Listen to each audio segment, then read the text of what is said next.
Torej, vendar zadovoljni moramo ugotoviti, da pravzaprav obeležujemo 10. obletnico delovanja naše komisije. Urad kot predhodnik naše komisije je začel delovati sicer že pred 13 leti. In ne glede na to, da je v slovenski družbi, predvsem seveda v slovenski politiki, veliko govora o tem, ali smo pravzaprav sploh potrebni ali ne, da se ta vprašanja pojavljajo tudi danes, smo mi prepričani, da smo potrebni. To kažejo tudi nekatere aktualne zadeve, o katerih sicer jaz danes ne bi govoril, tudi ne bom, ampak vendarle, jih vsi poznate.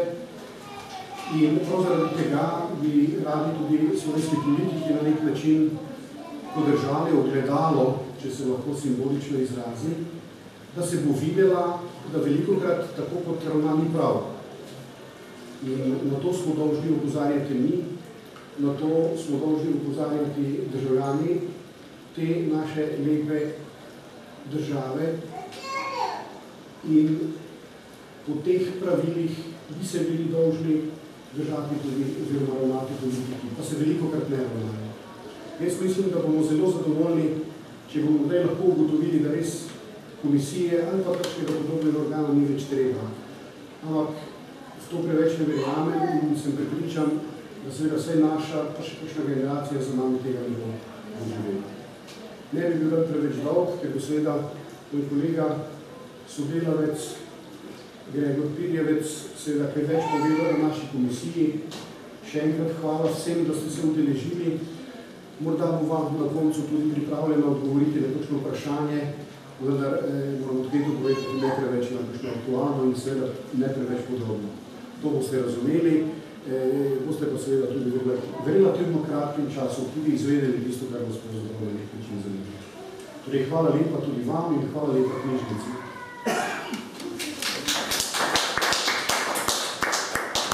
Najlepša hvala predsedniku protikorupcijske komisije, gospodu Štefaniču, za ta ugodni nagovor. Tudi v okviru Mestne knjižnice Ljubljana vas lepo pozdravljam. Knjižnica je nekako v bistvu stopila v stik oziroma pa se navezala na pobudo protikorupcijske komisije in organizirala niz srečanj oziroma predavanj o ozaveščanju o korupciji. Danes bo sledilo prvo in uvodno predavanje v nizu teh, ki jih organizira knjižnica z naslovom Boj proti korupciji, etika in integriteta. Predavanje pa bo vodil gospod Gregor Pirjevec. Lep pozdrav tudi z moje strani. Jaz, kakor je že gospod povedal, sem Gregor Pirjevec, delam v službi za nadzor in preiskave na Komisiji za preprečevanje korupcije. Danes bom pa nekaj malega povedal o delovanju te naše institucije in pa o institutih in pa pristojnostih, ki imamo na razpolago za boj proti korupciji in drugih ekonomskih pojavov. Zdaj, še prej, da začnem, bi pa rad povedal tole. Če se vam med izvajanjem te prezentacije slučajno utrne kakšna misel ali pa imate kakšno vprašanje oziroma komentarje, ni problema. Postavite me, povejte, vprašajte, ne grizem, tako da z veseljem vam poskušam odgovoriti. Tudi všeč mi, če so zadeve malo bolj interaktivne, tako da želim slišati tudi vaše cenjeno mnenje. Seveda pa se pridružujem gospodu predsedniku in vas naprej upozorim, da o nekih konkretnih zadevah ali po nekih odprtih postopkih niti ne smem govoriti in tudi ne bom komentiral tega, tako da je to. Ok. Zdaj pa vidimo, če tole dela. Kot je že predsednik gospod Štefanec nekako nakazal, letos obeležujemo 10. obletnico obstoja Komisije za preprečevanje korupcije, vkolikor upoštevamo pa tudi njegovega predhodnika oziroma njenega predhodnika Urad za preprečevanje korupcije, pa teče že 13. leto organiziranega boja zoper korupcijo v naši državi. Jaz bi nekako to delovanje oziroma potek boja proti korupciji organiziranega institucionalnega strnil ali pa razdelil v 3 obdobja, v 3 faze. Spravi prvo, kot sem že omenil, smo imeli vladni urad za preprečevanje korupcije, ki je bil ustanovljen s sklepom vlade leta 2001. Spravi, takrat je spadal ta resor nekako pod vlado in je ta urad svoje pristojnosti črpal direktno, neposredno iz tega sklepa, se pravi, ni bilo še nekaj zakonskega okvirja. Pristojnosti so bile dokaj razpršene, mogoče za moj okus malo preveč programske, ampak to so bile zadeve še v povojih, to je bilo pač porodne težave. Hkrati pa je bila vsaj zame poglavitna naloga tega urada osnutek oziroma priprava nekega besedila krovnega zakona, ki bi zajemal vse vidike boja zoper korupcijo. To se je deloma zgodilo leta 2004 z sprejetjem zakona o preprečevanju korupcije, imenovanega ZPKOR v naših vlogih. In takrat je bila ustanovljena Komisija za preprečevanje korupcije, ne kot vladni urad, ampak kot samostojna in neodvisna institucija države. Kot tretje obdobje, v katerem smo pa še vedno zdaj, pa bi omenil sprejem oziroma sprejetje zakona o integriteti in preprečevanju korupcije za NTPK leta 2010, ki je v mnogih pogledih povečal pristojnosti komisije in dodelil neke dodatne institute in tudi naložil neke dodatne naloge in v bistvu po tem zakonu delamo tudi danes. Nekako se je takrat komisija odmaknila oziroma se je približala, če lahko rečem, nekim klasičnim nadzornim institucijam z lastnim postopkom preiskovanja. In ni temeljila zgolj na, recimo, prevenciji, čeprav so se tudi v tem pogledu njene pristojnosti povečale in pojačale. Takole, to je v bistvu, kar se tega okvirja tiče to, zdaj pa korupcija, zato smo tudi tukaj. To je predvsem beseda, s katero se zadnje čase ogromno operira v javnosti, bodi si v medijih, bodi si v politiki, pa tudi na vse zadnje na takih srečanjih, kot je tole. Zdaj jaz vas ne bom vremenjeval z nekimi akademskimi oziroma družboslovnimi definicijami tega pojma. Za lažje razumevanje pa lahko strnem 4 osnovne značilnosti korupcije in sicer imamo kršitev, največkrat iz pozicije moči oziroma kršitve dolžnega ravnanja. Imamo najmanj 2 sodelujoči osebi, ki imajo do tega recipročno korist. Značilna je pa tudi odsotnost tipične žrtve. Zdaj, ZTPK, Zakon o integriteti in preprečevanju korupcije, v prvi točki 4. člena podaja zakonsko definicijo tega pojma, ki pogrebite je dokaj široka. Podebeljena sta pa 2 ta ključna elementa korupcije oziroma ključna elementa, da neko ravnanje lahko presojamo kot korupcijo v zakonskem smislu, to pa sta kršitev na eni in pa korist na drugi strani. Zdaj, glede tega, pač bistveno je, da sta oba ta elementa. V praksi se dostkrat zgodi, da, ne vem, imamo neko kršitev dolžnega ravnanja, pa je rezultat samo škoda za stranko oziroma za posameznika ali pa za nek državni organ. In v tem primeru pač ne gre za korupcijo v zakonskem smislu. Seveda pa lahko kršitelj, ta storilec, odgovoren disciplinsko, odškodinsko in pa v hujšem primeru tudi kazenskopravno v smislu suma storitve kaznivih dejanj.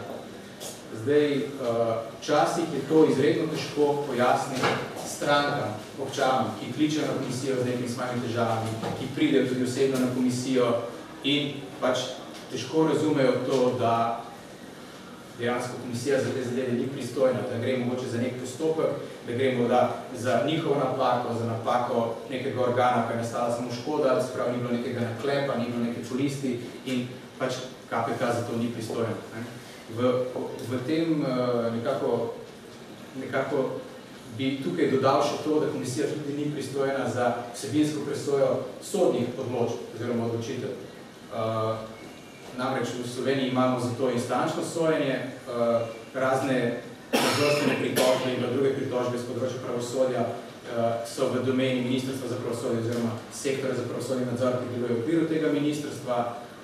In se pravi, tukaj komisija, razen da svetuje stranki, mogoče tako malo, kaj se še da narediti v tem pogledu, nima nekih pristojnosti. Je pa včasih res težko, pride stranka na KPK s 3 fascikli sodne dokumentacije, v sodnem sporu, ki traja že več kot 15 let in pravi, dajte to pogledati, jaz sem prepričan, sodnik je naredil napako, vsi so proti meni, dejansko ne vem, kaj se dogaja, vi ste mi zadnje upanje. Ne? In pač v takih primerih drugega kot svetovati na podlagi tega, kar je stranka rekla, ne vem, mogoče kakšnih pravnih sredstvih ali pa mogoče napotiti na kakšen drug organ, ki drugega niti ne moremo. Sodstvo je že po ustavi tretja veja oblasti, sodišče je oziroma sodnik je neodvisen in samostojen in tukaj bi kakršen poseg se strani KPK verjetno lahko dojemali nekateri tudi kot neko ustavno kršitev ali pa kršitev ustave. Tako da tukaj glede tega ne moramo. Ne. Navezali se pa še na to, da ta definicija oziroma te elementi včasih sovpadajo z zakonskimi znaki korupcijskih kaznivih dejanj, kot so opredeljeni v Kazenskem zakoniku.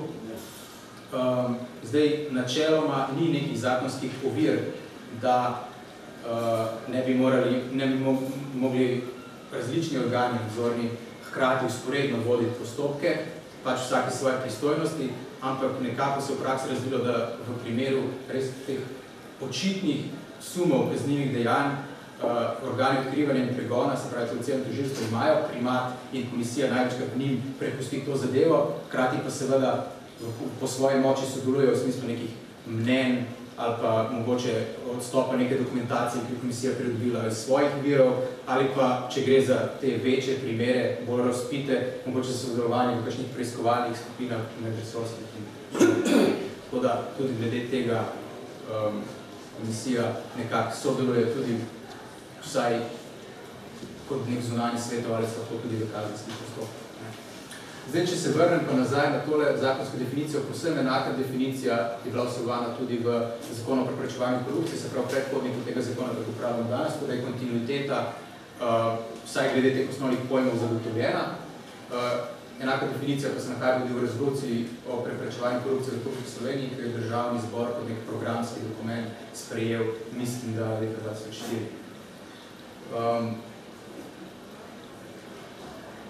Zdaj, že prej sem nekako nakazal, da je za sprejetjem ZNPK komisija dobila dodatne pristojnosti, dodatni instituti so prišli pod njen nadzor.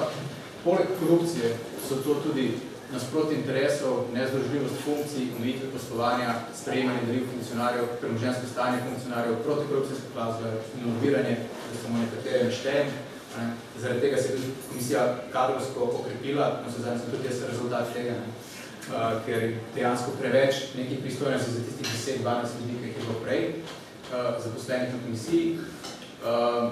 Zdaj, te vsebine bodo predmet nadaljnjih predavanj v okviru sodelovanja z mestno knjižnico Ljubljana. Danes je to samo neko uvodno predavanje, tako da bo takrat malo bolj podrobno. Lahko pa gremo čist na hitro skozi, recimo protikorupcijska klauzula, se pravi vsi posli, ki jih država upravlja in imajo v vrednosti 10.000 evrov na 10.000 evrov brez DDV, morajo vsebovati protikorupcijsko klauzulo, kar pomeni, da če se v nadaljnjem postopku oziroma enkrat kasneje ugotovi, da je bilo v sprejemanju te pogodbe prisotna kakšna korupcija, je taka pogodba avtomatično nična že po samem zakonu in pač vse pogodbe državne pač nad to vrednost morajo se imeti. Potem, če čisto pogledamo, sprejemanje daril funkcionarjev, pač funkcionar oziroma oseba, ki na neki funkciji ne more sprejemati neka protokolarna ali pa priložnostna darila, obstajajo omejitve. Ta omejitev je 75 evrov za posamezno darilo, s tem, da je dodatna omejitev, da ne morejo od iste osebe dobiti vrednost več kot 150 evrov v enem letu. Tukaj gre za neka protokolarna darila. Ta darila, če so nad 20 evrov vrednosti, se upišejo v knjigo daril in komisija ima nad tem nadzor. Dodal je pa še samo, da tukaj gre ZNPK nadzira samo funkcionarjev, oziroma darilo funkcionarjev, ne pa tudi javnih uslužbencev, ki imajo enako prepoved, ampak pač tisti pa nekako v domeni Ministrstva za javno upravo. In mislim, da oni imajo celo malo nižji znesek, mislim, 63 evrov na posamezno darilo. Zdaj, lahko me boste vprašali, kaj pa je s tistimi darili, ki so dražje od tega, ki so več vredno od 75 evrov. Ja, postanejo pač last delodajalca oziroma Republike Slovenije vsak organ ima ali pa bi moral imeti neko vitrino, tudi KPK ima, kjer se ta dražja darila potem dajo noter in so pač v vitrini. Nikakor, oziroma prepovedano pa je sprejemanje daril, ne glede na vrednost, se pravi denar, vrednostni papiri pa dragocene kovine. In kulturna dediščina. No, pa to tudi vredno, to sicer... Ja, no, se pravi, to v našem zakonu ni posebej opredeljeno, ampak se bi pa strinjal z vami, da no, vse kulturna dediščina je tudi nad 75 €, ponavadi. Tako da, če gremo naprej, od spodaj navzgor, nasproti interesov, tukaj je sicer zakonska definicija, se pravi, gre nekaj okoliščine, v katerih zasebni interes nekega uradnika ali funkcionarja vpliva ali ustvarja videz. Posebej dovoljeno ustvarja videz, kar pomeni, da ni nujno niti, da pride do uveljavitve tega zasebnega interesa, da sploh do česar pride. Važno je že, da neka javnost oziroma nekdo to presoja kot potencialno sporno. Tukaj pač so zadeve, ko ljudje odločajo sami sebi, ko sklepajo pogodbe s samim sabo, ko take zadeve, jaz verjamem, da bodo moji kolegi na danih predavanjih to še malo bolj razdelali.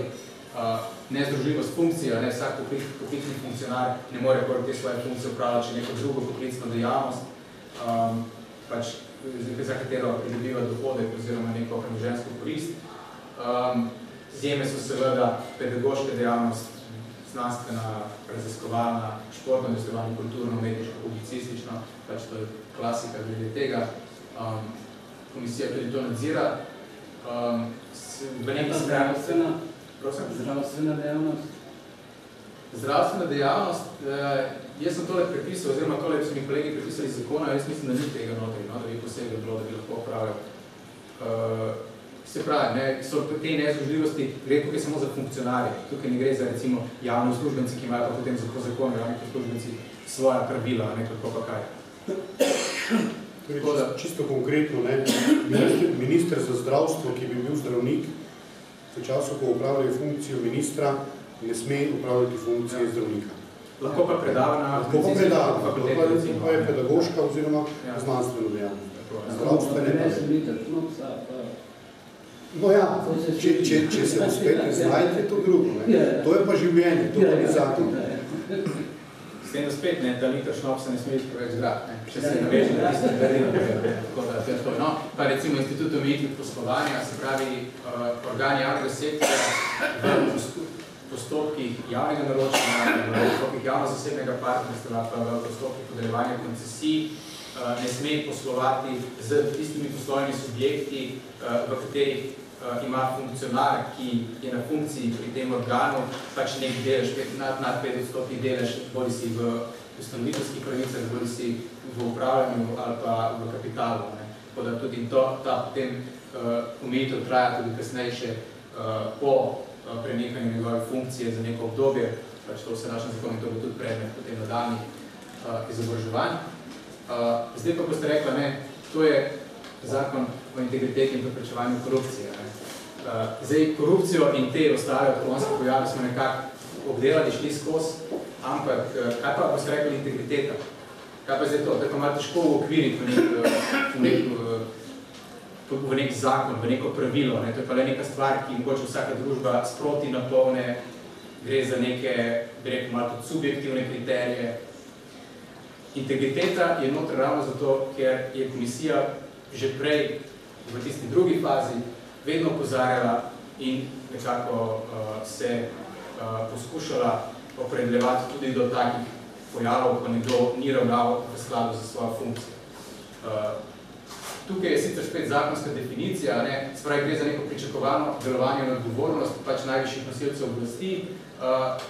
Pri preprečevanju teh tveganj bi prišlo do zlorabe oblasti. To je sicer malo širše zakonom napisano, ampak v bistvu je to, kadar imamo mi neko ravnanje, ki se nam zdi, da ni na nivoju za osebo, ki opravlja določeno funkcijo, hkrati pa ne gre za neko konkretno kršitev nekega predpisa, nekega pravila. Zdaj, glede na to, da je ta primer že zaključen, pa se boste mogoče najbolj predstavljali, pa bomo tudi omenili, lahko govorim o tem. Postavite me, predsednik, če bom kaj preveč rekel. Nedavno nazaj smo imeli eno nadomestno poslanko, ki je javnosti lagala o svoji izobrazbi, medijem in pa tudi širši javnosti vsem, in pa je lagala tudi o poteku nekih kazenskih postopkih, v katerih je bila odležena še preden je postala ta nadomestna poslanka. Zdaj, ni ga predpisa, ki bi prepovedoval poslancem lagati javnosti, oziroma ne govoriti resnice javnosti. Še vedno pa nekako, vsaj mi smo takrat sprejeli stališče, da pa takšno ravnanje ne pritiče funkciji, ki jo je opravljala ta gospa, in smo pač izdali potem tisto svoje mnenje, oziroma tiste zaključene ugotovitve. No, se verjetno veste rezultat, gospa je potem odstopila, tudi zaradi verjetno drugih pritiskov. In v takih primerih mi uporabljamo tudi ta institut integritete. Seveda pa, se pravi, to smo mogoče včasih malo na spolskem terenu, ker to so vse stvari, ki malo sega tudi na moralo. Ob tem lahko še dodam, da se komisija že leta in leta prizadeva, da bi Državni zbor sprejel etični kodeks za poslance, pa se to še zdaj ni zgodilo, ker tam bi pa potem imeli črno na belo, ker bi se taka ravnanja, ki sem ga zdaj opisal, recimo, nekako hitreje lahko protokolirala. Kako komisija začne neko postopek? Zdaj, lahko samoiniciativno na podlagi nekih lastnih zaznav, ali zadeva izhaja iz neke zadeve, ki je predhodna komisija že obravnavala, pa potem je to odvod tega. Lahko na podlagi zasledimo nekaj v medijih, pa se pogovorimo, pa rečemo, bomo odprli zadevo, še preden pride neka uradna prijava. Tukaj je več možnosti. Največkrat se pa seveda začne postopek na podlagi neke prijave občana, lahko tudi pravne osebe, zakon dovoljuje to možnost, ali pa na zahtevo drugih državnih organov, ki so izrecno navedeni v zakonu, to je pa vse od državnega zbora do vlade, do računskega sodišča, človekovih pravic, informacijske pooblaščenke, tudi sodišča in tožilstva, če presodijo, da zadeva ni za njih, potem lahko nam dajo to pobudo. Se pravi, kar se tega tiče, ni nekih zadržkov, zadeva slejko prej pride do nas. Zdaj, kot sem rekel, načelno lahko vsakdo poda prijavo k nam. Zakon pa določa tudi primere, oziroma posebej opredeljuje primere, ko pa uradna oseba, nek uradnik, v okviru upravljanja svoje službe naleti na neke pritiske, na neke zahteve po nezakonitem, neetičnem ravnanju in potem ne ve, kaj narediti. Zdaj, zakon pravi, da mora tako ravnanje najprej prijaviti svojemu nadrejenemu oziroma neki osebi, ki je v tem organu, v tej instituciji, zato posebej pooblaščena. To je lahko kakšen delavski zaupnik, sindikalni zastopnik, kaj podobnega. Zdaj, kolikor pa take osebe ni, ali pa je ravno ta nadrejeni tist, ki od uradnika zahteva tako ravnanje, ali pa se v 5 delovnih dneh ne zgodi nič, čeprav je uradnik to prijavil, takrat se pa to obvesti Komisijo za preprečevanje korupcije in komisija potem izvede naprej svoje ukrepe. Zdaj, logika zakonodajalca je bila verjetno ta, da ne bi se te zadeve najprej poskušali rešiti interno. Zdaj, koliko se uradniki poslužujejo, bi rekel, tega vrstnega reda, jaz težko sodim, meni se zdi, da se ga bolj ne, da zadeve več ali manj kar direktno romajo k nam, še posebej tiste anonimne, ampak vse na vse zadnje meni ali pa nami vseeno, važno je, da zadeva nekomu prijavljena, da pride do nas in da potem lahko mi opravimo tisti, kar smo pristojni.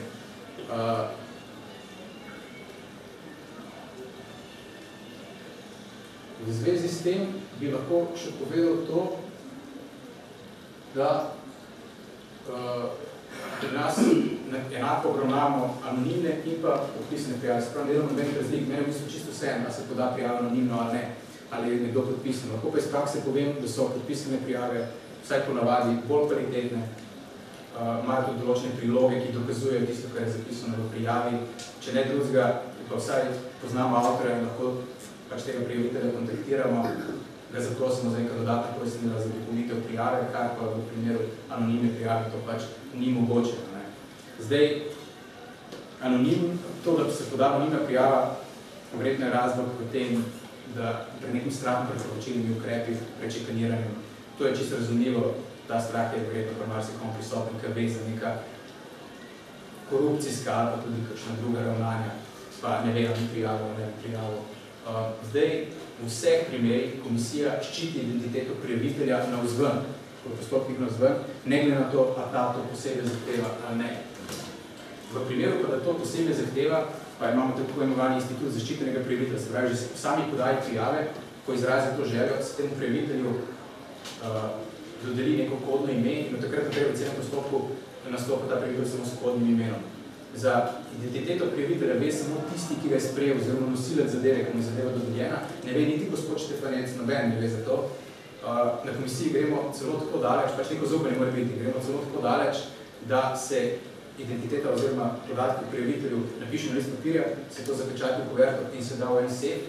To pa zato, da v primeru, če mene dal časa ni, ali pa recimo dam odpoved, zamenjam službo, da moj naslednik potem se lahko seznani z prijaviteljem in ga mogoče še kaj vpraša, če je to potrebno. To je tudi edini razlog, da se poseže v ta sef in da se odpira te kuverte. Jaz ne vem, mislim, da se to še do zdaj ni zgodilo.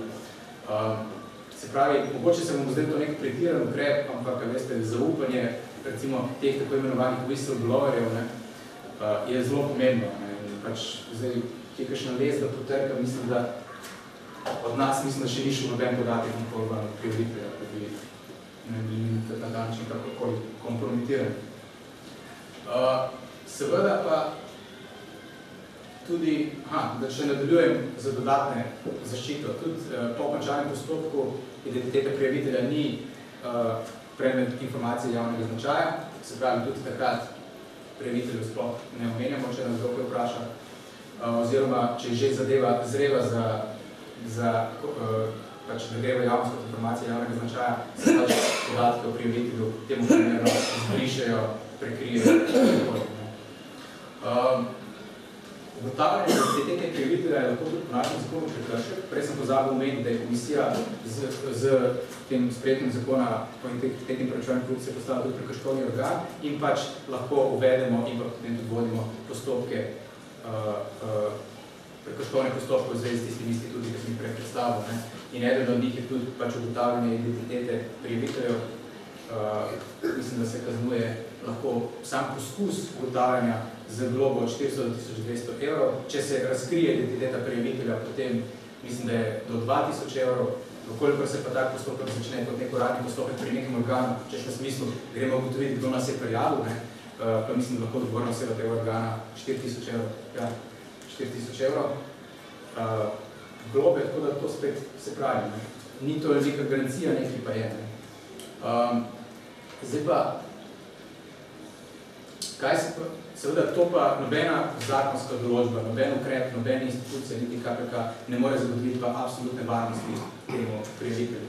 In zakon pač na srečo, ali pa, ne vem, ima tudi možnost oziroma določa primere, v katerih, ko pride do tistega najhujšega, ko, ne vem, je prijavitelj šikaniran, ko mu nastane neka škoda in potem uveljavlja v svojih postopkih svojo pravico in kako lahko komisija pomaga. Že po samem zakonu ima ta oseba pravico svojega delodajalca zahtevati povračilo za protipravno povzročeno škodo. Tukaj je dokazano breme na delodajalcu. Seveda pa je potrebno v tem postopku dokazati tudi vse elemente odškodninske odgovornosti po civilnem pravu. Zdaj tisti, ki mogoče malo poznate zadevo, veste, da je v teh primerih ponavadi najtežje dokazati vzročno zvezo, se pravi zvezo med ravnanjem organa in pa med škodo, ki je nastala temu prijavitelju. In tukaj lahko komisija priskoči na pomoč, izvede neko ekspertizo, ugotovi to vzročno zvezo, hkrati lahko tudi na podlagi tega začne prekrškovni postopek, lahko zahteva, da se takšni ukrepi prenehajo. Javni uslužbenec lahko ob taki ugotovitvi zahteva tudi premestitev na neko primerno ali pa istovrstno delovno mesto, dokolikor znotraj tega organa obstaja. Delodajalec ima za to 90 dni časa, mora o tem tudi poročati komisiji ali tudi v razlogih, morda zakaj ni mogel tega izvesti. Tam so tudi spet možnosti prekrškovnih postopkov. V tistih najhujših primerih, ko pa gre za resno grožnjo zoper prijaviteljevo življenje oziroma so izpolnjeni pogoji po predpisih, ki urejajo zaščito prič v kazenskih postopkih, pa lahko komisija poda tudi predlog generalnemu državnemu tožilcu, da izvede nujne zaščitne ukrepe oziroma da prijavitelje in člane njegove družine uvrsti v program zaščite prič. To kar poznate iz mogoče ameriških filmov, pri nas tudi je možno to izvajati. Zdaj, koliko se pa dejansko v praksi izvaja, se mi zdi nekaj področja. Imamo pa to možnost, imamo posebno zakon za to. Zdaj smo pa v bistvu prišli do te sheme, kako potem poteka preiskava primerov korupcije, pa mogoče tudi tistih drugih institutov, kot sem prej omenil. Pravi, rekli smo, prijava anonimna, neanonimna pride na KPK, je ustrezno evidentirana in je dodeljena pač nekemu strokovnemu delavcu, nosilcu zadeve. Tam ima potem 14-dnevni rok, tako imenovani predhodni preizkus prijave, v katerem pregleda, ugotovija se mogoče iz kakšnih javnih evidenc ali pa mogoče interneta, tudi kakšnih državnih organov, da pridobiče kakšna dodatna dokumentacija, tako da lahko presodi, a je zadeva za nas ali ne. Koliko zadeva ni za nas, jo bodi se zavrže, kadar gre za res neko očitno ali pa zelo namerno prijavo kapitazga, jo zavrne, kolikor ne gre za sum kršitev iz pristojnosti komisije in pa tudi ne gre za nek sum kršitev iz pristojnosti drugih organov, ali pa jo recimo odstopi nekim inšpekcijskim organom, lahko tudi policiji in tako naprej, pač ugotovi, da ne gre za korupcijo po našem zakonu, ampak da pa so neki znaki mogoče kršitev iz drugih pristojnosti, takrat ni problema, ko zadeva se odstopi in se pa malo po nekaj mesecih tudi potem od tega organa, nadzornega organa zahteva neka povratna informacija, kaj je to prijavljeno. Eno to, da ne zbirajo, da se ne zgodi, da bi zbirali te zadeve v nekem predalu. Z inšpekcijami moram reči, da imamo kar načelno kar dobre odnose, verjetno veliko dobivajo od nas, ker je ogromno teh prijav, ki so bolj primerni za njih in so tudi oni primarno pristojni, gradbena inšpekcija, tudi stanovanjska inšpekcija, upravna inšpekcija na vse zadnje, tako da to je to. Spravi, v primeru, da pa strokovni delavec nosilec zadeve ugotovi, da pa zadeva je primerna za nas, da je sum nekaj kršitev dolžnega ravnanja, potem izdela načrt dela in gre s tem načrtom dela pred senat komisije. Zdaj, mogoče veste, senat komisije, vodstvo komisije, kolegijski organ, pa 3 člani, predsednik in 2 namestnika in potem oni se seznanijo takrat zadevo. V tem načrtu dela je opredeljeno vse od stopnje prioritete zadeve do tega, kaj bi bilo morda še potrebno ukreniti v tej zadevi, mogoče s kom je potrebno praviti razgovor, tudi seveda na kratko, kaj se pričakuje kot izid te zadeve. Se pravi, res nek načrt, neka schema, kaj se bo v naslednjih tednih in rečem mesecih dogajalo. V tej fazi, potem, ko seveda senat to potrdi, jaz mislim, da se zaenkrat še ni zgodilo, da senat ne bi potrdil načrta dela, mogoče se v kakšnih detaljih malo prišlo nekaj odstopanj, ampak načeloma gre to skozi. In takrat potem nosilec zadeve pridobimo da še neke druge podatke od nekih subjektov, ki niso del javnega sektorja,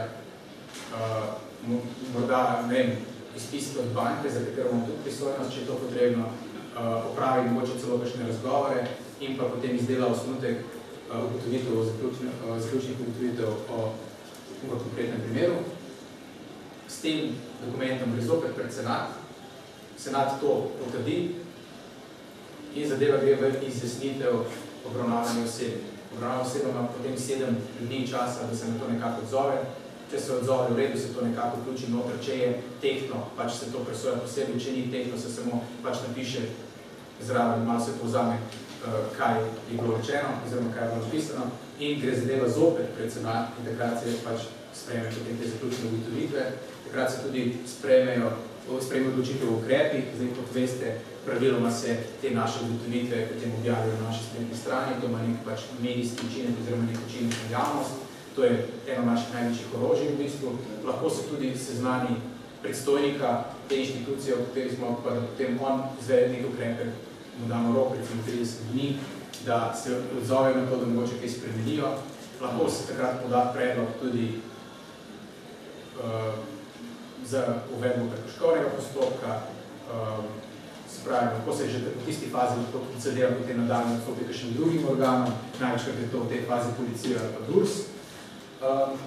In takrat pač pride do zaključka zadeve z naše strani, potem pa vemo, lahko je v javnosti tako ali drugače, obravnavane osebe imajo potem možnost nas tožiti, to se tudi dogaja, ampak ne bi zdaj o tem. Tako da nekako to bi bilo v bistvu to. Zdaj ne vem, gospod predsednik, če imate više kaj dodati glede teh naših postopkov. Ne, mislim, da ne, vedno, če bo kakšno vprašanje. Zdaj pa bi zelo rad kakšno vaše mnenje, izkušnje, ne vem, vprašanje, karkoli v zvezi z... Ja, kar, izvolite. Jaz sem pisatelj Vladimir Gajšek, nevladni diplomat in bivši zunanji svetovalec dr. Drnovška. Vprašanje, ki se tukaj navezuje pravzaprav na kaznovanje krivcev in na postopke nadzora, gre pri javnih uslužbencih za to, da največkrat gre za preslepitev. To se pravi, ko neki javni uslužbenec, ne glede na korist, obstaja tudi samopačnost, veste, občutek moči državnih uslužbencev, ki včasih v nekih političnih aplikacijah delujejo čisto mimo zakona oziroma interpretirajo zakone čisto po svoje in v nasprotju s pravom. To se pravi, da ne poznajo. Zvimo, primer preslepitve je v tem, da lahko toliko časa, zvimo javni uslužbenec za poslužbenka, zavaja stranko, tudi šikanira, dokler se ta stranka tudi priporoča, vedno najprej ne obrne na inšpektorat. Zvimo primer, socialna delavka, ki ima nekega človeka v postopku, ko vodja postopka, iz ene do druge vloge vse zavrže, vedno z drugimi svojimi, bi rekel, šikanami in dokler to lahko traja tudi leto dni. In če človek preživi, pač preživi, če ne preživi, pač umre. Tak mi je dolžno otroko, zanimivo za socialno denarno pomoč. Toda inšpektorat ukrepa. Tukaj bi še nekaj povedal. Jaz sem hodil dosti na tiskovne konference vlade in prepričani so državni uslužbenci, da ministrstvo na koncu rešuje, kar pa ni res. Tu gre za omrežje, veste, in to vas prosim, dajte to pisarništvo ali poradništvo malo urediti, da bo delovalo po zakonih. To omrežje je takšno, da vzemimo z ministrstva za delo, socialne zadeve in družino in enake možnosti, tista administratorka potrdi odločbo zavrnitve vloge, kar se za socialno denarno pomoč, in sve navede, da se lahko potem pritožiš na socialno in delovno sodišče. Se pravi, tukaj od preslepitve pa ne dela in šikane do rešitve primera lahko traja nekaj let, kar bi bilo možno rešiti takoj. In zadnja stvar, ki gre na sodišče, je, zanimivo, prej bi se morali zmeniti na samem centru socialno delo, primer. Enako bila za DURS, enako bila za vse, za javni službenski sklad in tako dalje. Druga stvar, ki pa je, bi pa poudaril, da tiste, ki delajo hude prekrške, ali pa so pod korupcijo, da se jim ne omogoči nadaljnje delo. Zanimivo primer tale. Mi smo videli na YouTubeu, on je tam samo pristal, kimo, da bo postorel. Veste, ta človek ne bo v Evropski uniji nikoli dobil nobene funkcije politične, niti druge. To se pravi, dajte, to so ostre stvari. To je človek koruptiven in sem dokave, ne sme dobiti več zaposlitve v tej službi, ali pa premestitev, ker lahko nadaljuje. Tretja stvar, ki pa je ta, zakonitost in to se pa popolnoma strinjam z vami, če pridejo ljudje z mimo, jaz sem se zdaj skuhal čaj, ki sem ga za svojim kuhal, pa bi šel nekdo mene zdaj vam prijaviti. Tudi to se dogaja, da včasih za male vrednosti, pa celo, kaj sem, mušje vrednosti, bom rekel, mušja kategorija, vas nadigujejo, da rešujete stvari, ki seveda sploh nimajo nobene osnove. In tudi tukaj, ko morate odgovarjati, bi vas prosil, da se to javno uredi, da obstaja nek proces, da ni vseeno, ali je velika tačina ali mala tačina, da ni vseeno, če nekdo, kar se napravi napako v reku, kar se tudi zmoti, ali pa če naklepno zaničuje in škodijo. To bi prosil, da tudi kot pravni organ te države upoštevate. Vedno pa gre za človeka, ker tukaj piše, da je vladavina prava. Jaz sem bral Hayeka. On pravi, da vladavina prava je možna samo v svobodi. Samo svoboden in odgovoren človek lahko uresničuje pravno državo. In tudi še nekaj bi prosil, da imate takšno možnost, da bi vzgajali ljudi v protikoruptivnem delovanju, ker to ni, veste, to ni samoumevno. Mi se moramo tudi zgoditi, da bomo znali pravno, a tudi človeško ukrepati, takrat, ko je treba. To se jaz tudi prosil. Hvala lepa za tvoje vaše mnenje. Zdaj, kaj še tudi nekaj predsednik, jaz imam še odgovor. Kar izvolite. Če začnem na koncu, ko govorite o vzgajanju ljudi, vseeno se zadnje tudi recimo tole današnje srečanje je neke vrste to. Ni ga tedna, da komisija ne bi imela nekje neko predavanje, bodi si strokovni javnosti, bodi si širši javnosti. Vem, da so bili neki projekti, tudi jaz sicer sem v nadzoru in preiskavah, nisem v centru za preventivo, ampak vem, da so bili postopki tudi v vrtcih, ki so potem otroci risali neke rizbice, pa potem v osnovni šoli na temo korupcije in tako naprej. Tako da to se dogaja in to je en zelo pomemben segment KPK-ja, ki nikakor ni zanemarjen, kvečemu se še vedno bolj se krepi.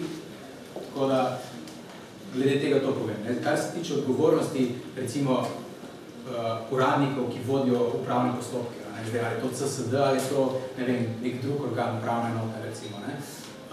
Tako moram reči, tukaj je zelo težko dokazati nek naklep in da bi imel on neko korist v zvezi s tem, kar je naredil. Kar se tiče interpretacije zakonov, včasih so zakoni naše res taki, da se jih lahko dvoumno prebere. Imel sem en primer, pa ga tudi lahko povem, ker je zadeva tudi že zaključena, pa ne bom niti konkretno rekel, zakaj gre, kjer je en cel oddelek nekega organa ravnal protizakonito, ki se tega sploh niso zavedali, ker je nekdo, ki je bil že tam dlje časa in tako delal, v novi so prišli, so delali tako, kot on dela in se dejansko ugotovilo, upravna inšpekcija z našo pomočjo ugotovila, da ni bilo to naklepno, ampak da je bilo to šlamparija s strani teh uradnikov. In potem, ko je tudi upravna inšpekcija to ugotovila, so po takrat naprej začeli delati pa zakonito, so za nazaj probali sanirati, kaj se da sanirati, večinoma se tudi je, ker niso bili neki roki pretečeni, ampak to se dogaja. In zdaj tukaj a je neko dejanje presojeno kot korupcija, ali gre pa tukaj pač za neko disciplinsko odgovornost, pa neko drugačno odgovornost teh uradnikov. To je zdaj res odvisno od primera do primera. Se pravi, mi se po svoji varianti trudimo nekako, ampak ni pa vse v naši pristojnosti. Še nekaj, poklicna molčečnost, tako kot duhovniki, zdravniki, tudi vi imate, to mi je zelo všeč. Ker, veste, ta nakljednik skreska, to se pravi, govorica se širi, tukaj. Ja, gledajte. Včasih lahko nekdo, ki je popolnoma nedolžen, postane krivec, ne da bi sploh vedel, zakaj gre. Ja, sej, mogoče še da dodam, ker sem prej pozabil, ko sem govoril o odstopih drugih organov. V vsakem primeru, kadar se predno zadevo odstopimo prijavitelja, zaprosimo za dovoljenje.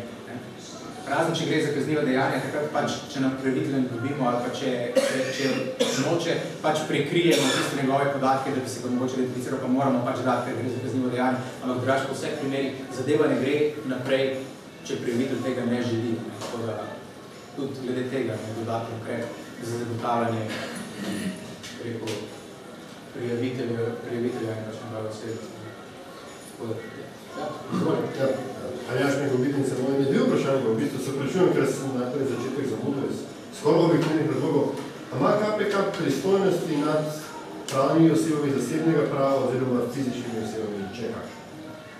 Takole, ne? Zakon v bistvu osnovni definiciji sicer govori, da pač kaj je korupcija, da lahko tudi v zasebnem sektorju in tako naprej. Vendar, glede na prakso, se to v bistvu izvaja samo v tistih pravnih subjektih, ki so v lasti države ali pa v neki delni lasti, prevladujoče lasti, kakorkoli, ne. Lahko pa preiskuje te osebe v povezavi, a ne, z nekim koruptivnim ravnanjem, v smislu prejemnih koristitev, ne. Imamo mi vso možnost v fazi preiskovanja zahtevati recimo celo bančne stiske brez sodne odredbe, kar je glede na kazenske postopke, a ne, po eni strani malo čudno, a ne, potem se to pač ne more v nekih kazenskem postopku uporabljati, ampak mi imamo to možnost, se pravi, lahko preverjamo, ni pa zdaj neka praksa, da bi pa mišli delati, ne vem, enega Krapoviča ali pa ne vem, ne, mislim, ker pač načeloma oni morali imeti neke svoje vzvode, mi se pa pač bolj skoncentriramo na javni sektor, čim bolj širok sicer, ampak vse na javni sektor, ne. Drugo vprašanje. Po tvoji oceni pa lahko ne odgovoriš, koliko je zlorab prijav? Ne, lahko komod povem, tega, ker prej smo imeli, da je komisija tudi prekrškovni organ postala, ne, in tudi to je prekršek, ne. Zelo namerna prijava je prekršek, imel sem tudi tak primer, tega ni veliko, ker je težko to spet dokazati, ne. Velikokrat je nekdo samo misli, da je to tako, ker je pač pravno nepoučen, tako. Smo imeli pa direktno zelo namerne prijave, pač ena gospa je prijavila neko sodnico za neko dejanje, ki nikakor ni bilo narejeno in potem tudi postopku to se je videlo, ne. In jaz pač dolžnost mi je nalagala, da pač okrem prekrškovni postopek, zdaj pa uvedi prekrškovni postopek in tudi zadevo sankcionirati, ne, ker zelo namerna prijava je prekršek, to, kar je recimo kriva vlada, lahko kaznivo dejanje.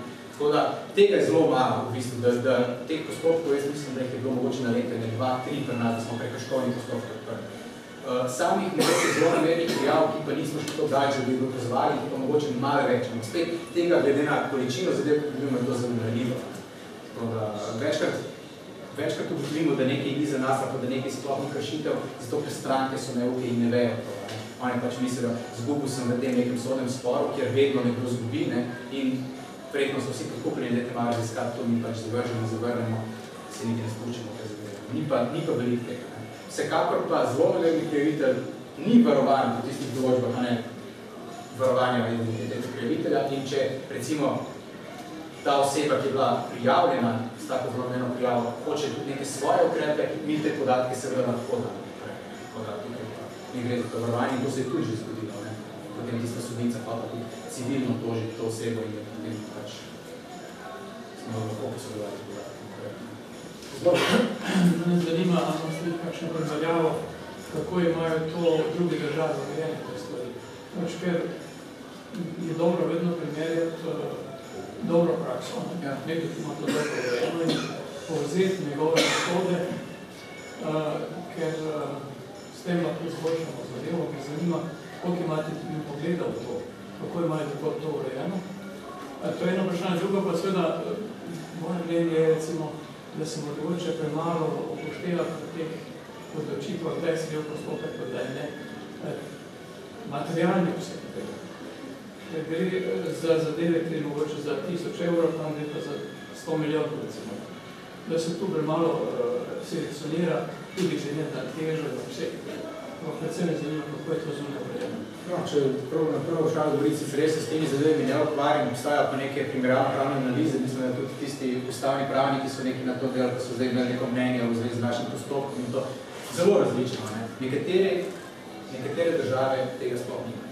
Nekatere države imajo to kot nek, bi rekel, organ, ki je bolj posvetovalne narave, ki nima nobene take, bi rekel, mogoče ima neko težo in veljavo, nima pa neke operativnih možnosti. Po drugi strani, nekatere države, kot recimo Avstrija, ima poseben oddelek znotraj policije, ki se ukvarja s tem, ima tudi potem specializirane tožilci, ki potem kazensko preganjajo v tem zadevah. Recimo Avstralija pa nek podoben organ, kot bomo mi, če se ne motim. In tako naprej. Zelo različno je. Zdaj, jasno je, da mi poskušamo tudi z nekim mednarodnim sodelovanjem, ki je kar razvito, poskušamo neke dobre prakse tudi mi za objekta. Poskušamo tudi slišati kakšnih slabih prakse, da ne bi ponovili iste napake, da se razumemo. Tako da, tudi to je včasih pomembno, slabe prakse. Ampak, da bi pa rekel, da je to enoznačno, ne, to vsaka država sama presodi. Važno je, da imamo nek tak organ, ker to zahteva od nas Greko, Združeni narodi, EU in to je to. Ne. Zdaj, za to drugo vprašanje pa nisem čisto dobro razumel, pravite glede materijalno, se pravi, vi bi radi, da se skoncentriramo na neke zadeve, kjer je večja neka škoda oziroma koristni in naprej. Zdaj je bilo objavljeno, da je bil Mercator 2 milijarde vreden, ne vem pa, da je prodal 200 milijonov in če bo ta, ki je to kupil, to prodal samo neke nepremičnine, prav da bo dobil 200 milijonov nazaj. Bližno. Ste videli, to verjetno ste opazili ta članek. To je zelo danes javno medij. To je recimo taka zadeva, ki je dosti težka. Zdaj, isto težo lahko ima nekdo, ki prenese tam eno prijavo, ne vem, da je nekdo od njega tam kopiral nekaj od Wikipedija. Zdaj, te dve zadeve sta seveda bistveno različne. In če se boste vi enakopravno ukvarjali z obema zadevama, a ne, ker boste rekli, zakon zahteva to pa to, postopek ta, A, B, C, D, in greste po vrsti, boste enako posla potrošili, zato da boste rešvali eno bagatelno zadevo, ko bi lahko mogoče ta čas kakšno težo zadevo. Zato se gledajte za ABC analizo. Ja, vsi razumem. Pač vsi pri nas se neke prioritete določajo. Bodi si neformalno, počasih tudi formalno v okviru tistih načrtov, ki sem jih prej omenil, načrtov dela. Zdaj, jaz mislim, da kar se tiče teh večjih zadev, sej mi smo to obravnavali, še vedno obravnavamo, več od manj se ne skrivamo pred tem. Včasih se zgodi to, da policija kot tožilstvo potem tudi zadevo zagrabe in se pač mi nekako umaknemo in samo svetujemo, ampak definitivno pri nas to ni spregledano, da bi to karkoli ignorirali. Seveda pa dostikrat dobimo tudi prijave, ki sicer imajo znake korupcije, pa gre za neke nižje zneske. Zdaj v takem primeru tudi sicer naredimo vse, kar je potrebno, ampak ponavadi so te zadeve tudi lažje. Neka ta verjetno prodaja Mercatorja, ker je, ne vem, ogromno nekih deležnikov, tukaj se ne da to čez noč razrešiti, ne vem, neko podkupnino ali pa neko, ne vem, kršitev dolžnega ravnanja v nekem postopku, se bistveno lažje da tudi potem procesirati. Tako da načeloma tudi gledamo na to. Morda še kdo? Ja. To glede vpogledov bančnosti ste zanima, če stara mogoče druga področja, kjer bi se želeli imeti več pristojnosti. Ja, to apetiti vedno so, Zdaj, mi bi želeli, da bi bile te zadeve čim bolj javne, ker v bistvu javnost je naše največje orožje. To je bilo tudi, se mi zdi, dostikrat, ne vem, se o teh zadevah pogovarjamo pri informacijskem pooblaščenstvu, ko gospod predsednik je več povedal, mogoče o tem, če je kaj tazga, ne vem. Predvsem to, da bi dosegli čim večjo transparentnost vseh teh postopkov. Tudi na vse zadnje se prizadevamo, da bi se supervizor čim bolj razširil tudi na podjetja v državni lasti in tako naprej, da se tam točno vidi, kaj in kako, kam se mi take stvari predvsem. Kar se tiče operative, se mi zdi, da imamo neke pristojnosti in se da delati s tem, kar imamo.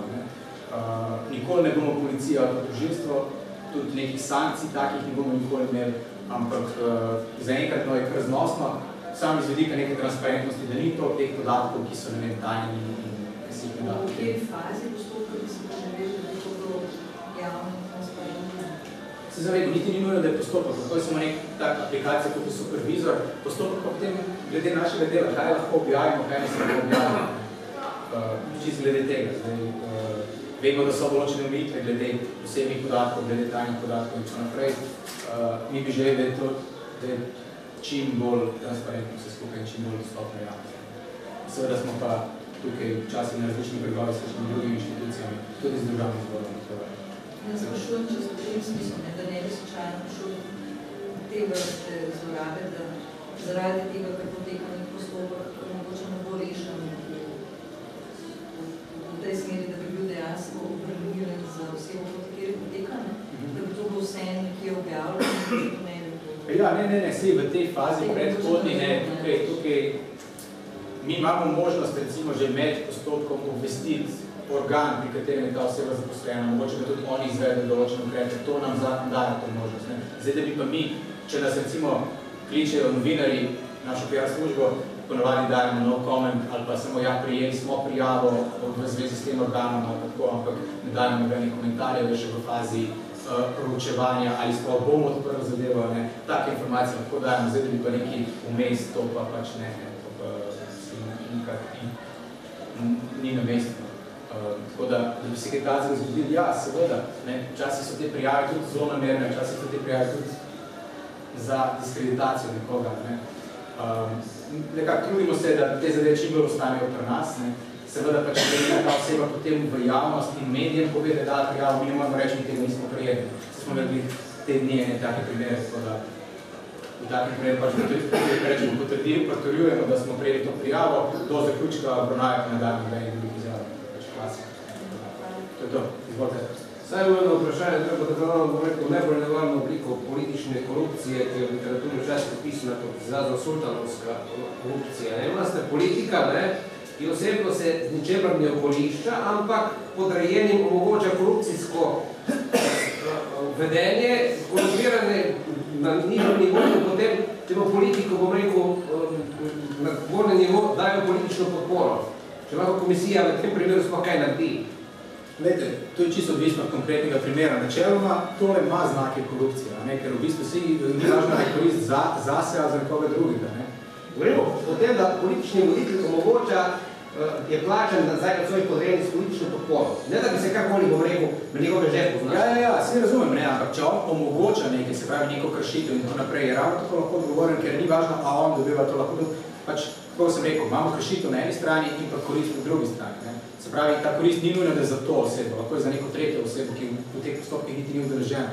Se pravi, včasih je tudi omogočena lahko korupcija, če s tem krši neka pravila postavljena. Tu imamo potem schizofreno situacijo nekoga, ki na papirju nič ni ukradel, Se pravi, to je res odvisno vsakega konkretnega primera, tukaj zdaj težko na pamet, ampak načeloma so možnosti dokaj široke, da se kaj razišče. Zdaj, kakšni so pa rezultati, vredno bi tukaj lahko bilo tudi to za kakšne druge organe, recimo za policijo oziroma tožilstvo zanimivo, če gre za neko mrežo in tako naprej. Se pravi, nekdo, ki daje ukaz, pa omogoči ravno tako lahko odgovoren pa tisti, ki dejansko krade pomoč. Hvala. Možeš to? Jaz bi samo še to povedal, da je nemški filozof Gerhard Friedrich Hegel filozofiji zgodovine in filozofiji prava, ki tudi opisuje delo inkvizicije. Kako so, zanimivo, ko ste povedali o tej zelo namerni prijavi, na kmetih, takrat so bili kmetje, nekateri prijavljali inkviziciji, da so čarovniki, samo zato, da je dobil, poleg cerkve seveda, je dobil delež, kaj se je živine, gozda, njive in tako dalje. Skratka, tukaj gre za neko obče človeško in etično sprijenost teh prijaviteljev, ki pa lahko, zanimivo včasih so v inkviziciji so takšno uspevali, ker dokazovanje čarovništva se ve, kako je šlo. In v današnjem času je pa to čarovništvo v narekovaju je pravzaprav neka vrsta produkcija protipravnosti. In s tem se sooča naš cel svet. To nismo samo Slovenci, nismo nobena izjema. Je pa res, ko se omenili prej Avstrijo, primer, da zanimo, če takoj preventivno nastopite, ni treba potem zraditi. Mislim, to je zelo pomembno, da se takoj pretrga zloraba prava, pa protipravna sredstva, da se povedali. In v tem smislu imate pač tudi neko državotvorno zgodovinsko funkcijo tega naroda. In tukaj, jaz sem moral tiste napade na vas, jaz mislim, da tukaj smo se najbolj sporekli, bom rekel. Ali je etični predsednik komisije, ali ni etični. To so bili, nekateri so pisali take nesramnosti, Jaz sem sicer odgovarjal zelo proti, kar je tudi treba preprečiti. In še nekaj, ker vidim tudi kolege novinarje, dosti krat novinarji sami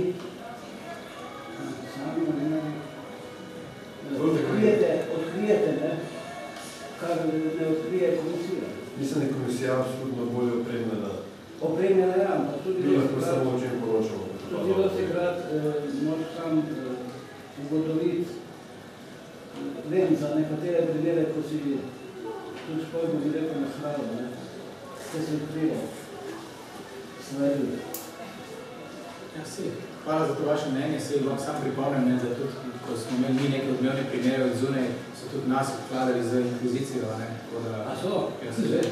Tako da, mogoče smo tukaj prišli sklenjen krok, drugač pa ja, komisija je itak nastala bolj kot preventivna program, in v bistvu ni zgubila tega do dan danes, in v bistvu jaz mislim, da so samo še okrepili te instrumenti za preventivo, tako da se strinjam z vami. Tu se gre včasih ad hominem, argumentacija ad hominem, se imenuje zanimivo, zakaj molčala, pa vam za to obtožil, zakaj imate pravo, Glejte, malo tega pride že k službi, pač, če upraviš tako službo na KPK, boš nekaj trdo koža, to je prva stvar. To so stvari, ki so se v Sloveniji zadnje čase razvile tako do neverjetnih razsežnosti, da se človeku utrga, mislim. Moramo biti potrpešljivi, mislim. Takšni smo pač, če ni drugih argumentov, se tudi takšni.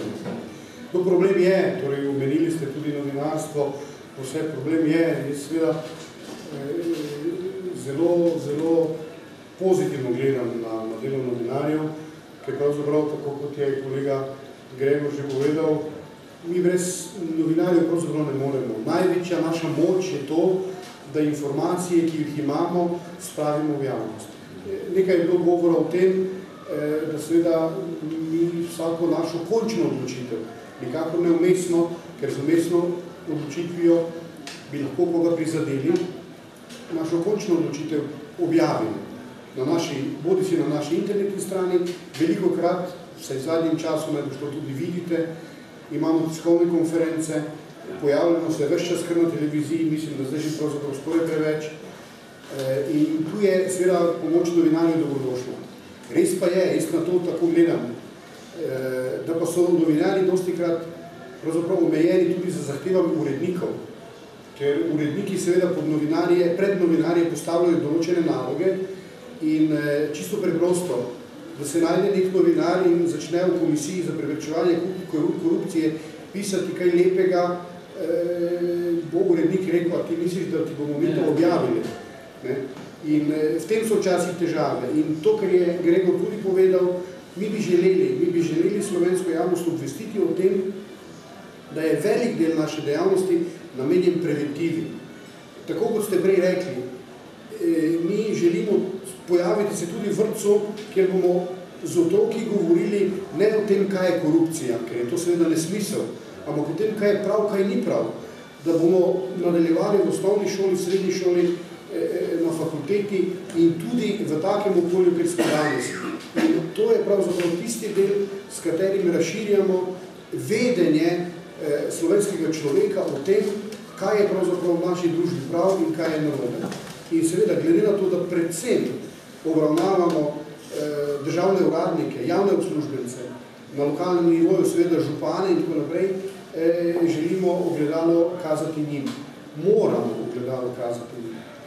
In zato gre, da seveda slovenska javnost, ki je seveda najbolj zainteresirana, jaz vem, da je informacija za 100 milijonov, recimo, kakšna bo odločitev komisije v zvezi z zadevo Bratušek. Ampak verjemite, nikoli je slovenska javnost ne bo izvedela prej, dokler zadeva ne bo zaključena.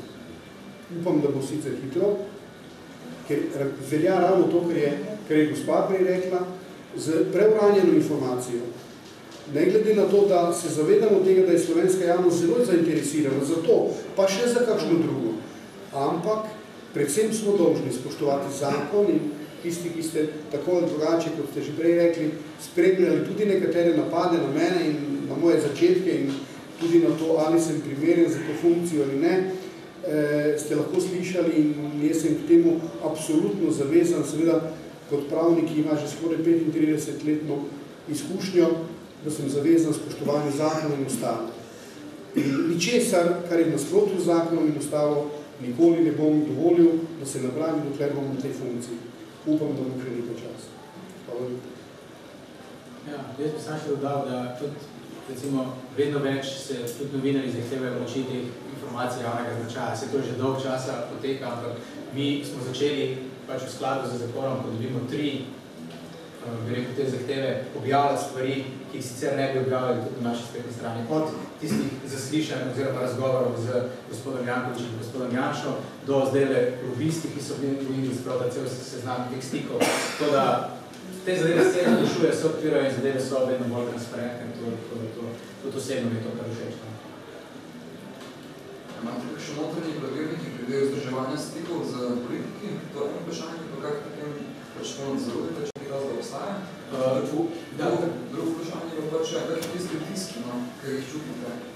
Več načine se kažejo pritiski strani gospodarstva, strani politike. Zadeva je pač taka, ne? Eni so eni pritiski na vodstvo, v katerih jaz pač ne vem, če obstajajo, oziroma kakšni so to pač njim od meni. Jaz lahko kot tisti preiskovalec, ki dela na konkretni zadevi, rečem, da pač te pritiski so nekaj, kar se pričakuje. Vsaj v mojem primeru nikoli ni bilo tako, da bi neki presegli neko mejo pričakovanega, da bi zdaj zaradi tega jaz drugače ravnal ali pa da bi me bilo kakoli mogoče strah odločati ali pa predlagati nekaj in tako. Se pravi, težko nekaj presojam. Jaz mislim, da pač je pri vseh nadzornih inštitucijah, ne samo pri KPK tako, da je treba ene stvari pač vzeti v zakup. Zdaj pa, prvo vprašanje, če bilo še sem zapravo. Če imamo kakšen pravilnik. Ja, tako, ja, kar se pravilnika tiče, je pa tako. Mi imamo pač načrt integritete, tako kot pač vse institucije javnega sektorja, oziroma in noter je so opredeljena tudi ta tveganja. Zdaj, ali bomo to kaj dopolnili ali ne, to je zdaj še stvar vsega, to se pač skozi to nekaj dopolnjuje, spreminja, vse more se, ker pač razni vplivi in tako naprej so vedno lahko en korak pred tem, kar je zapisano. Ampak načeloma ne vem. Ne poznam toliko te zadeve, ker pač ne delam na teh načrtih integritete. Torej, ti pritiski politikov, kot pravite, seveda obstajajo, marsikdaj slišite, tudi včeraj, pa predvčeraj, karkoli po televiziji, če pač gledate informativne oddaje, da kateri politik seveda zelo grobo govori o komisiji za preprečevanje korupcije. Seveda, zato gre prizadeti. In vsaka taka javna beseda načeloma pomeni nek pritisk na komisijo. Vendar, tako kot je Gregor povedal, če smo se že odločili za takšno nalogo, se pravi, da jo izvajamo, smo to napravili zavestno. Tudi z zavestjo, da smo seveda postavljeni pred javnost, tudi pred kritiko, velikokrat neupravičeno.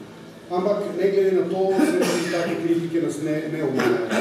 Moram pa povedati, da se pojavljajo od časa do časa, vem toliko časa, kakšni strokovni sodelavci tudi povedo, ker mi upravimo včasih kakšne razgovore z ljudmi, tudi s politiki.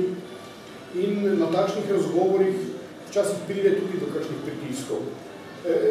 Se je že zgodilo, da mi je kakšna sodelavka povedala, da je bilo zagroženo, vse boste že videli, boste v kazenskem postopku ali karkoli take. Potem napravimo uradni zaznamek, to gre v spis in tako naprej. Tako da to se dogaja. K sreči moram povedati, da ti pritiski niso takšni, da bi torej niti vodstvo, se pravi tričlanski senat, pa tudi ne strokovne sodelavce, ki so seveda zelo pridni in delajo na številnih zadevah, prizadevali v tem smislu, da bi pravzaprav na nek način jemali moč. Hvala Bogu, to se ne dogaja na tak način in to na nek način preprečujemo tudi svojo avtoriteto, seveda strokovno avtoriteto in si tega ne dovolimo. Skratka, tudi po zakonu je tako. Delo nad nami ne nadzira pravzaprav nihče, zato mi radi poudarjamo, da smo samostojni državni organi. S tem nihče ne mislim dobesedno, ker v našem zakonu seveda piše, da je edini, ki dela nadzor nad nami, je državni zbor. Vendar, ne nad vsebino našega dela. Državni zbor nima pravice nikoli, tudi v konkretnem primeru ne recimo vprašati, povejte nam, kaj delate zadevo Bratušek. Ampak izvaja nadzor, ali poslujemo v skladu z zakonodajo, Vsako leto smo dolžni državnemu zboru predložiti naše poročilo. Poročilo se obravnava, tudi kritizira in tudi kaj predlaga.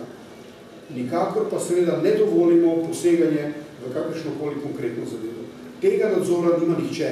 Na konci koncev tudi ne predsednik republike, ki je seveda nas 3 člane senata za svojim ukazom tudi imenoval. Razen Bog. Ta pa je lahko. Upajmo, da ta božja sodba še ne bo prišla tako hitro. Ja, pa v nekaj konkretnih zadevah, koliko se vloži tudi sodišče, ne, recimo lahko potem tudi to. To je pač potem tista faza, ki pa ni toliko odvisna več od nas, mi smo svoje takrat naredili. Se pravi, to so neki odprti postopki, ampak več ali manj smo kar zmagovali teh zadev, tako da je še en dokaz naše strokovnosti, recimo, da je stekla, ne. Če jaz tako še eno ličim, zdaj postavitev supervizora je bil en tak dosti velik premik tudi v tako javnosti kot percepciji javnih KPK-ja. Zdaj je to, da vsakeč, ko se nekaj zgodi, najprej greš kakšno firmo na supervizor. Je to neko orodje tako za nas, kot za novinarje, kot za... Za obrazce. Ampak v bistvu ta količina podatkov, čisto rojnih podatkov, inputa, ki ga vi dobivate.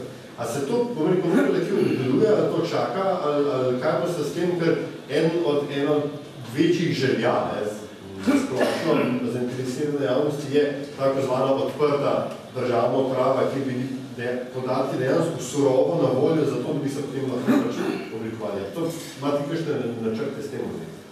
Zdaj, jaz nisem to seznačil. Ja, torej, zadeva je naslednja. Torej, podatki na supervizorju so zelo, zelo ažurni.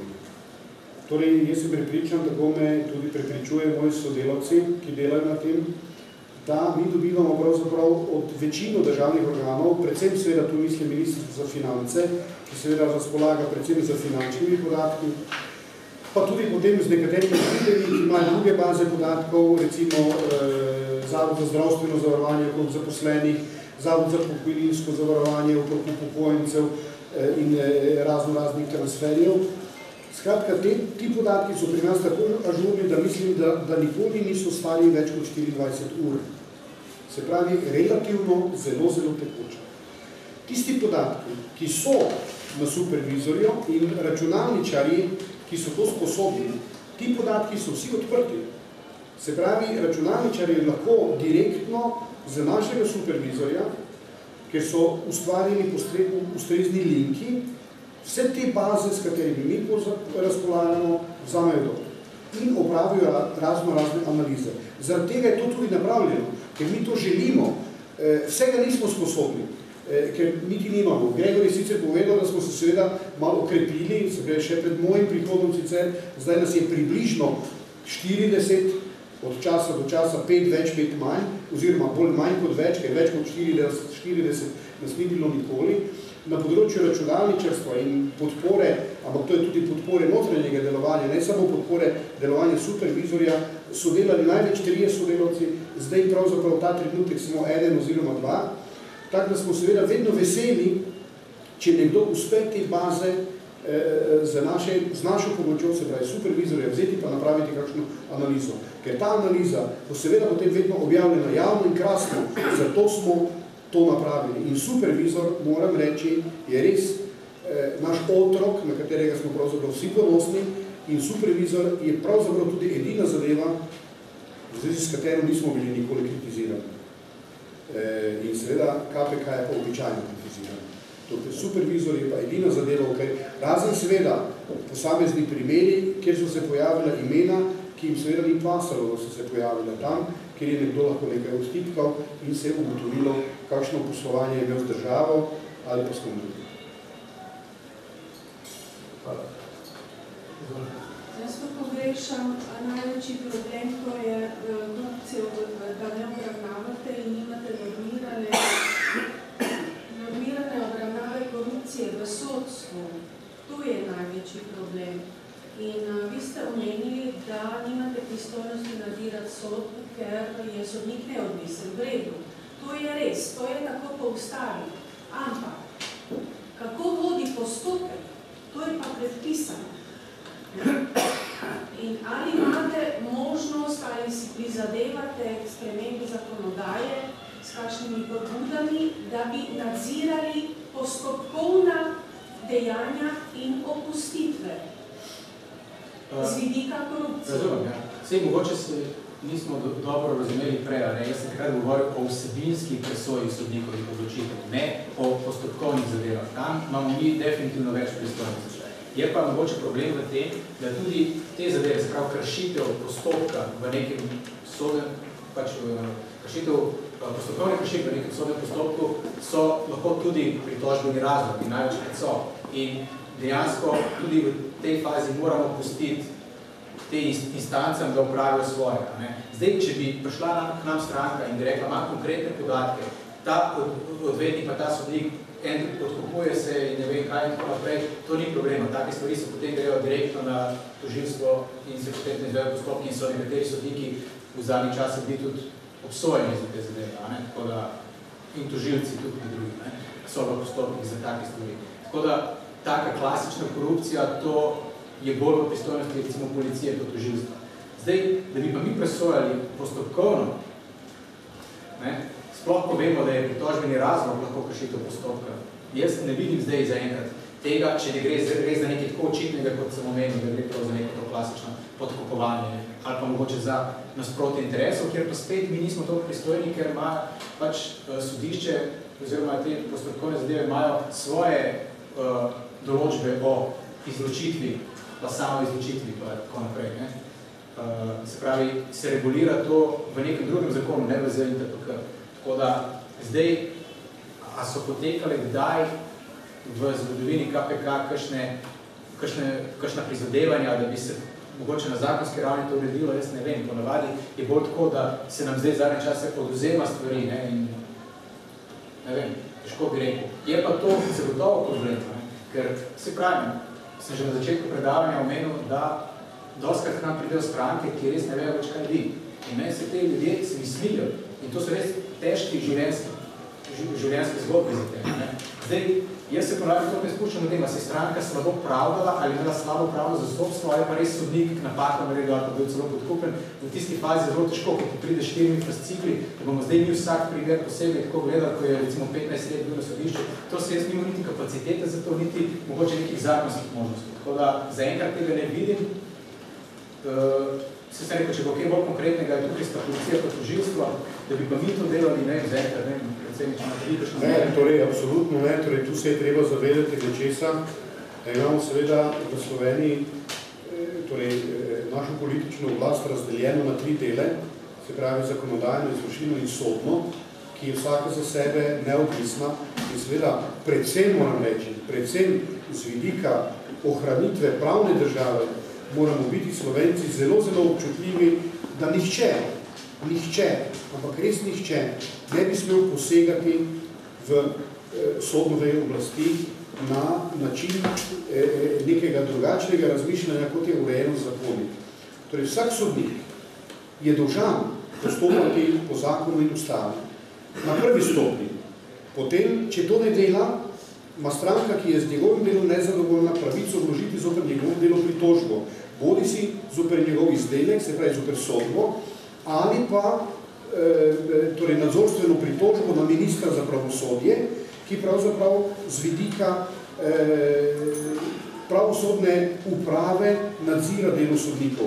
Predvsem seveda to lahko z vidika, ali postopki predolgo trajajo, ali recimo ostajajo spisi v predalih, pa grejo drugi naprej in tako naprej. Sicer pa moramo vedeti, da je seveda nevarnost tega, da zgubimo borbo za pravno varnost državi prevelika. Zato si mi nikoli, moram reči, ne bomo jemali kakršnekoli pravice, da bi mi nadzirali delovanje pravosodja. To, kar je pa Gregor povedal, če pa dobimo zaznavo ljudi, da se dogajajo koruptivna dejanja, na to smo pa seveda zelo občutljivi, vendar seveda koruptivna dejanja v obliki tega, da je sodnik nekaj napravil zato, ker je dobil nagrado, to je seveda hudo kaznivo dejanje. In take zadeve seveda potem tudi vstopamo, bodi si tožilstvo ali pa policiji. Ne, pa vse sodniki imajo tudi dovolj plače. Torej, jaz seveda rad prizadev sodnike, ker točno ne vem, ampak moram reči, vsi imamo, recimo ta trenutek v Sloveniji, predvsem javni službenci, kar spadamo tudi mi, imamo takšno plačo, kot smo jo z vidika slovenskega proračuna sposobni dobiti, oziroma koliko nam slovenski proračun omogoča. Ljudje smo vedno takšni, nikoli nismo zadovoljni s svojimi plačami, to je najbrž objektivno in normalno, vendar pa moram reči, moramo biti s tem zadovoljni, ker več ne moremo dobiti, ker več nimamo. Bom pa rekel, v povprečju slovenskih plač v javni upravi so sodniki vsaj solidno plačani, da ne bomo rekel dolgo. Največ se korupcija tudi pojavlja tam, kjer so slabe plače. Tudi to je res. Zanimljivo, jaz mislim, da imajo poslanci malo plač. 2000 evrov, to je premalo. Glede na Avstrijo, Italijo... Ja, ampak s Avstrijo se težko primerjamo. Na koncu naš predsednik vlade ima samo 3100 evrov neto plače, recimo. Potem je pač to tako, moramo to sprejeti, da je tako. In sigurno lahko rečemo, da je to relativno malo, glede na razmere. Ampak, glede na to, kar slovenski proračun zmore, je pa to čisto v redu. Ker se bomo seveda Slovenci raje odločili za to, da imamo javni uslužbenci manjše plače, kot pa to, da ne bomo imeli zdravstva ali pa česarkoli drugega, socialnih pomoči, to, kar ste prej govorili in tako naprej. Ker moramo pa zadovoljiti upokojenci, a bomo zdaj delali to, da bodo zniževali pokojnine. Ne, prej bomo seveda mi javni uslužbenci morali pretrpeti to, da bomo imeli nekaj nižje plače. Ker upokojenci si več ne morete pomagati. Vi ste svoje dali in verjetno upravičeno od države zahtevate in tudi dobite to, kar dobite. To še kakšno vprašanje? Dajte se potrudi, da bodo imeli večje plače, poslanci pa tudi državni predsednik. Torej, to je vprašanje in pobuda, ki mora biti naslovljeno nekomu drugemu. To bi morali v javnosti enkrat se zmeniti. A smo mi toliko Slovenci manj vredni od Avstrijca ali pa Italijani? Nismo, ampak Slovenci imamo toliko manjši proračun, kot ga imajo drugi. Sploh pa kje je meja? Nekdo pa rekel 5000, to mi je tudi premalo, koga se enkrat navadiš na kaj življenjski sploh. Industrijalci, ali pa tajkuni, imajo po 20 000 evrov. Dosi? To je res, ja. Glavni prihodek tam na tem področju, ki so plačeni na projektno razvoju. To bi najbolj veste, ki se s tem ukvarjate. No, to bi težko pritrdili, zdaj, če govorite o nekih vrhunskih politikih slovenskih, težko bi govorili o tem, da imamo kakršnekoli podatke o tem, da imajo oni še kakšne druge prihodke. Nimajo. Pravzaprav tudi nimajo časa ustvariti, ali karkoli, ker pravzaprav moram reči, vse vi to veste, da tu pravzaprav ni časa delovnega in tako naprej in da možnosti razen morda nekateri, ki so akademiki, ki so profesori na fakulteti in od časa do časa še opravijo kakšno predavanje, spišejo kakšen učbenik ali kakšno knjigo, pa s tem kaj zaslužijo. Drugače moram reči, da ni ravno podatkov o tem, da bi tudi politiki kaj služili drugače. Seveda pa se upravičujem, če se vendarle pojavi tudi kaj takega. Nemogoče ni,